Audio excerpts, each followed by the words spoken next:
explanation of the declining resilience of young people?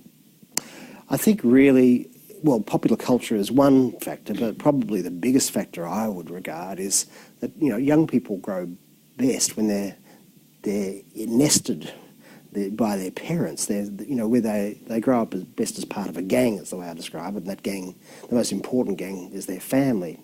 Now, with the amount of family dislocation, fragmentation, breakup and so on, that sort of level of parenting, that's been investment in children, has declined substantially in the last few decades. And so really we see kids that just aren't getting that kind of early nourishment and nurture that they need. So it's sort of a mixture really of getting what I'd call is sort of firm roots and clipped wings. So ideally, young people spend enough time with their parents and caregivers and family to really develop those depths of roots so that they really feel a sense of belonging, a rich connection to their family, that, you know, if they muck up or if something goes wrong in their lives, there's somebody there to care for them. But there's also somebody that will, you know, take them on if behaviours get too wild and wonky. At the same time, it's about clipping wings, not in a sense of stifling young people's potential, but at the same time saying, well, okay, you may want to do that at this age, but maybe now is not the right time to experiment with that kind of medication or that sort of drug or so on. And so we've seen a kind of freewheeling parenting, which is also time poor. So you get the less deep roots, and you also get these kids that are trying out stuff way, way too young in many cases. Why do you think that sense of belonging, or perhaps that style of parenting, has changed in such a way that those roots can't be established as well, aren't being established as well? Partly, I think, because we live in a very materialistic world in which we think that money is more important than time.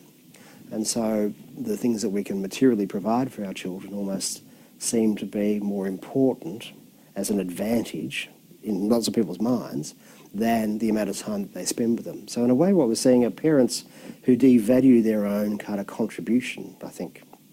And this is true for mothers, but it's also especially true for fathers.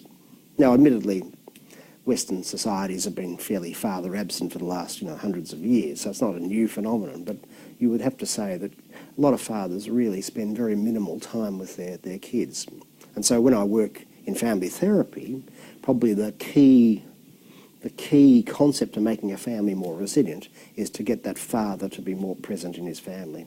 And when that happens, you often get very powerfully positive outcomes happening, particularly if the father doesn't roll in as a sort of sergeant major and order everyone to do, but actually comes in and basically provides sort of that love and warmth and masculine compassion that they can do.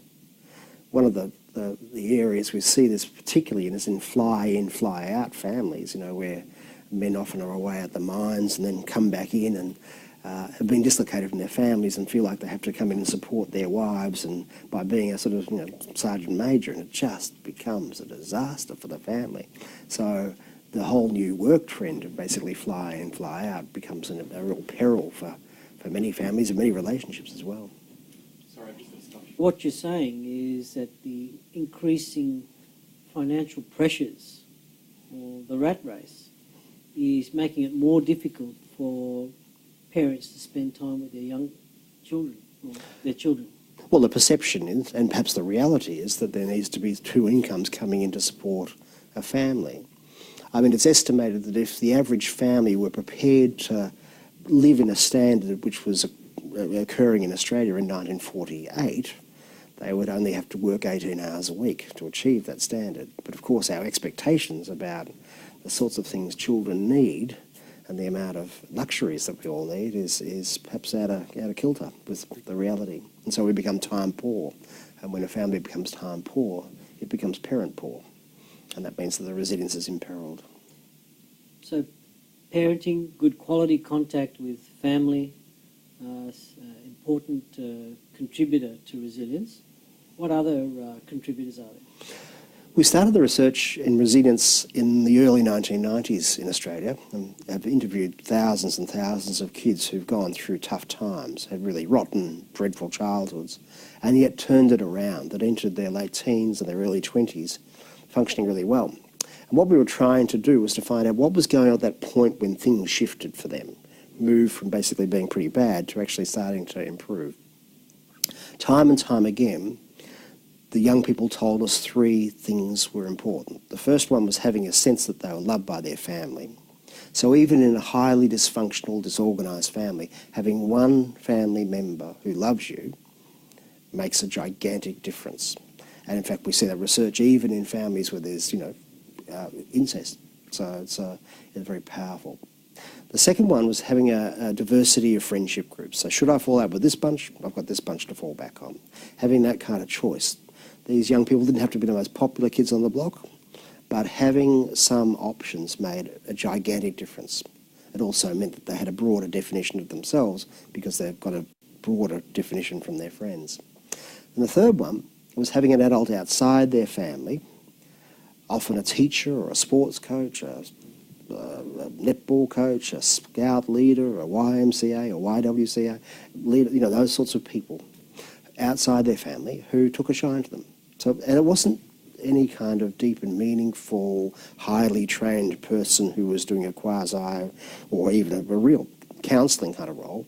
It was much more knockabout. It was kind of, good to see you, how are you, the kind of kid I like to know. And the more that we looked at that research, the more it really seemed that those adults, probably without realising it, gave those kids a gift, I reckon, that they'll spend the rest of their lives unwrapping. It was really a very powerful thing to do. Now, for us, of course, we can provide those three things for an enormous amount of kids. But we just need to be very consciously aware of those kids that are vulnerable and how we might really start to put those things into place. So there's really quite a lot of research that indicates that putting in good preventative measures pays off gigantically. And so it doesn't take a lot of highly sophisticated, even highly expensive interventions to make a major impact in terms of resilience.